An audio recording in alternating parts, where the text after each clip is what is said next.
People who have had COVID-19 can get long COVID, even if they had no symptoms or only mild symptoms during the infection. You're more likely to get long COVID if you had to go to the hospital because of COVID-19, if you did not get the COVID vaccine, if you have a disability, or if you have a long-term health condition.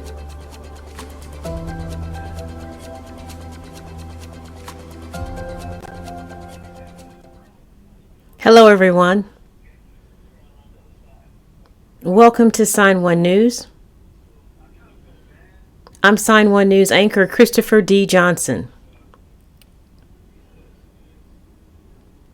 Here's a quick look at the top trending stories making headlines today.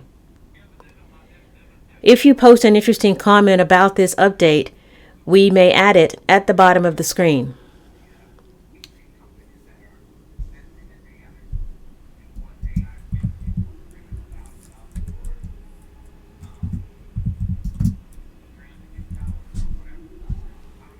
Flags are flying at half-staff at the White House today in honor of the people killed during a mass shooting at a dance studio in Monterey Park, California, Saturday night. According to authorities, at around 10:20 p.m., a 72-year-old man walked into a club and started shooting, killing 10 people and injuring 10 others.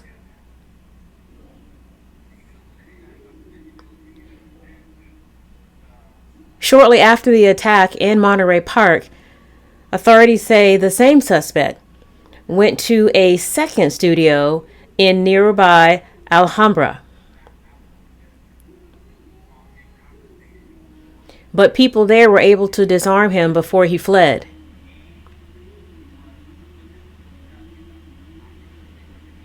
Authorities were able to track down the man after spotting his van in the city of Torrance.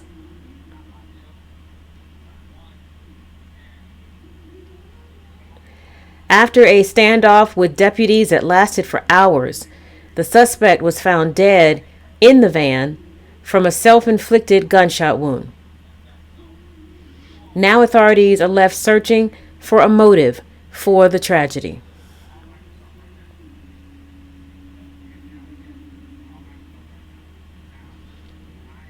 Thousands of pro-life activists and allies marched from Freedom Plaza to Lafayette Square this weekend. That park is directly across from the White House. It's part of a nationwide rally with the hashtag Bigger Than Roe Day of Action, organized by Women's March. Also this weekend, President Joe Biden issued a presidential memorandum that allows access to medication abortion. He said in a statement, quote, "I will continue to fight to protect a woman's right to choose." According to statistics from the Guttmacher Institute of Reproductive Rights, abortion is currently legal in about 24 states and banned or severely restricted in 13 others. The remaining states are either in limbo or legal with restrictions under 20 weeks of pregnancy. Time to start getting ready to do your taxes.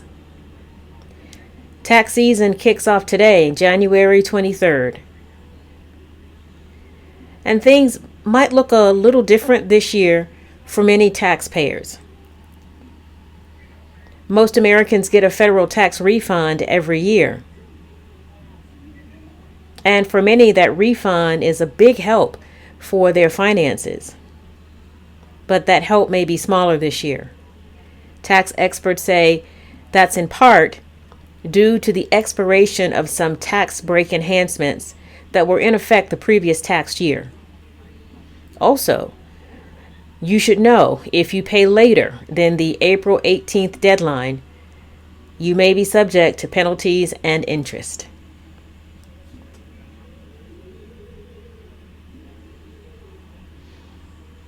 For months, the flu, COVID-19, and RSV cases have been overwhelming hospitals. But according to the Centers for Disease Control and Prevention, the number of people getting respiratory viruses is trending down for the first time since September. The number of ER visits for those three viruses combined have dropped to the lowest level in 3 months. And the improvement is in all age groups. But the flu season is notoriously unpredictable and far from over. Only 4 states, California, New Mexico, North Dakota, and Texas, had high flu levels the second week in January.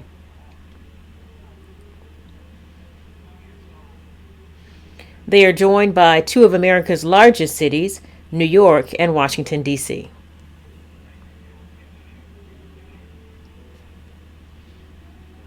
How much would you pay to use one of the popular dating apps? Tinder wants to know your level of motivation. The app is gauging user interest in a new membership offer that would cost $500 a month.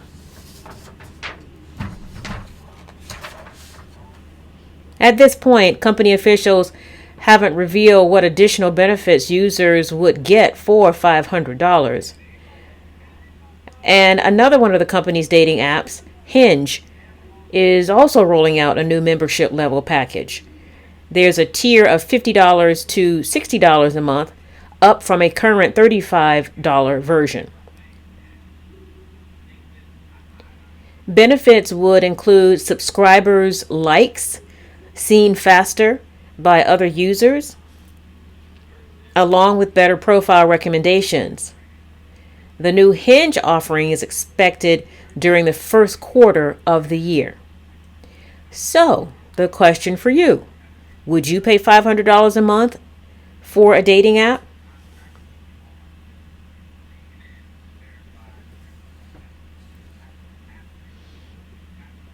We will give you one guess. Which movie topped the weekend box office? Here's a hint. H2O. That's right.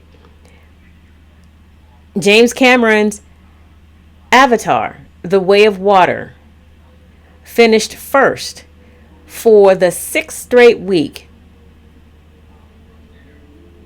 It raked in $19.7 million. Worldwide, the movie has passed the $2 billion mark.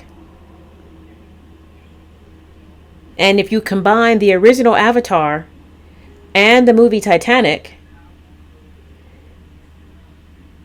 this makes Cameron the only director in history to have 3 movies in the $2 billion club.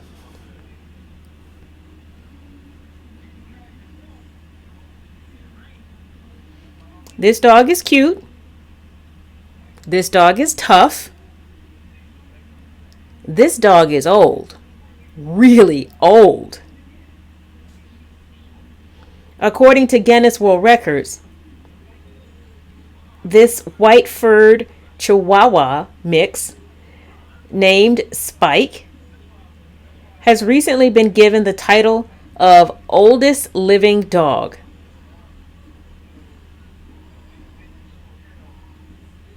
He was certified in December to have been born at least 23 years ago.